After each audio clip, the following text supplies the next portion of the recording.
আসসালামু আলাইকুম। তো আসলে আজকে আমি সকাল সকালেই কিন্তু যে কাজে লেগে গেছি হয়তোবা দেখতে পারেন এই যে এই দিকটা, এইদিকে কিন্তু মোটামুটি বেশ কিছু কাঁচরা ছিল। মানে এই যেমন যে গাছটা, এই গাছটার কিছু পাতা ছিল নিচে পড়া।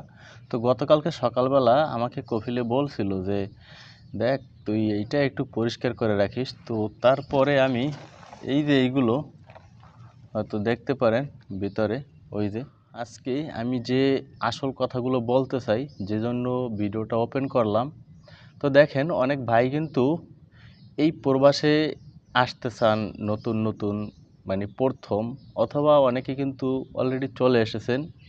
তো তাদের জন্য আমি হয়তো সাধারণ একটি সিদ্ধান্ত হয়তো দিব।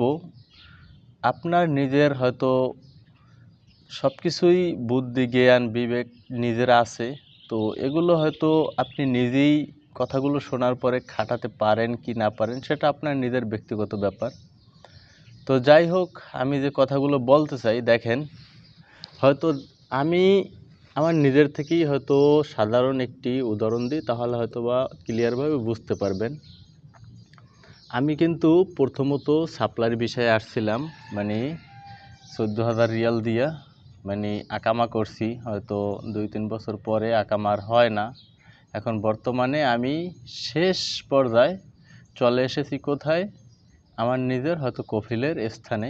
তো যাই হোক, আলহামদুলিল্লাহ। আমি যেটা আপনাকে বোঝাতে চাইছি, দেখেন আপনি হয়তো কোথাও না কোথাও ফ্রি ভিসায় আসার পরে ঠাঁই পাইতেছেন না, মূলত কাজ পাইতেছেন না। বাট কাজ পাইতেছেন, কাজ করছেন, সর্বশেষে দেখতেছেন মানে ফলে জিরো, কোনো ফয়দা নাই। যে টাকা পয়সাগুলো ইনকাম করেন সব টাকাগুলো হয়তো বা রাখতে পারেন না, যে কোনো হয়তো খাতে ব্যয় হয়, বা কাজ করেন 3 মাস বসে থাকেন 4 মাস, বিভিন্ন রকমের সমস্যা হয়ে দাঁড়ায়। তো তাদেরকে আমি কিছু কিছু হয়তো লোকজন আছেন, তাদেরকে আমি বলতে চাই যে দেখেন, এত লাখ লাখ টাকা কামানোটা বাদ দিয়ে দিন।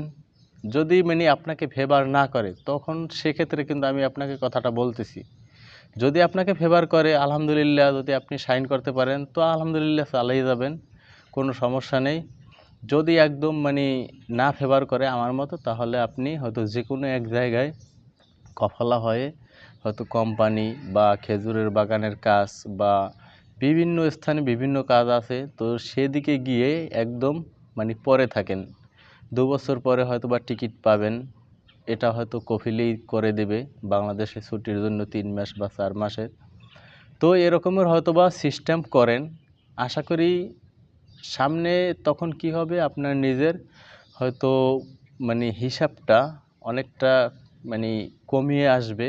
যেমন আপনার হয়তো আগে হিসাব করতেন যে আমার প্রতি মাসে হয়তো 500, 700, 800 টাকা ছিল খরচ। তো যখন এই 1,000, 1,200 টাকা স্যালারিতে আসবেন তখন হিসাব হবে অন্য রকমের। তখন চিন্তা করবেন যে না, আমি প্রতি মাসে 1,000 টাকা রাখবই, আর বাদ বাকি 200, 300 বা 400 টাকা আমার নিজের খরচ কিংবা খানা বিভিন্ন খাতে ব্যয় করব।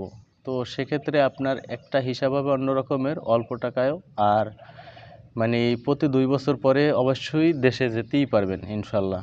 তো আমি কিন্তু মূলত আমার নিজের হয়তো উক্তি দিয়ে আমি কথাটি বললাম। হয়তো আপনি রাখবেন কি না রাখবেন সেটা আপনার একমাত্রই হয়তো ব্যক্তিগত ব্যাপার।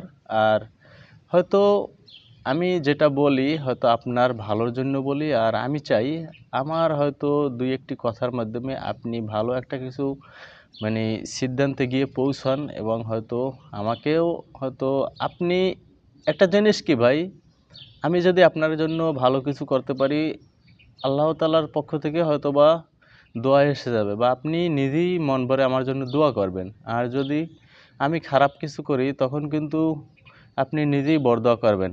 তো এই জন্য হয়তো মানুষ বলে যে মানুষের দোয়াটাই হচ্ছে সব থেকে বড়। তো আসলে মূলত সব কথার এক কথা কি ভাই, আপনার জন্য যদি আমি ভালো কিছু করি আল্লাহ তাআলা আমাকে ভালো কিছু হয়তো দিবেন। আর আপনার জন্য যদি আমি খারাপ কিছু করি তাহলে হয়তোবা সেক্ষেত্রেও আল্লাহ তাআলা আমার জন্য হয়তো খারাপ কিছু লিখে রাখবেন।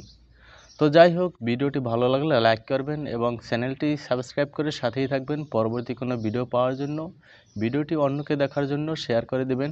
ধন্যবাদ, ভালো থাকুন, সুস্থ থাকুন, আল্লাহ হাফেজ।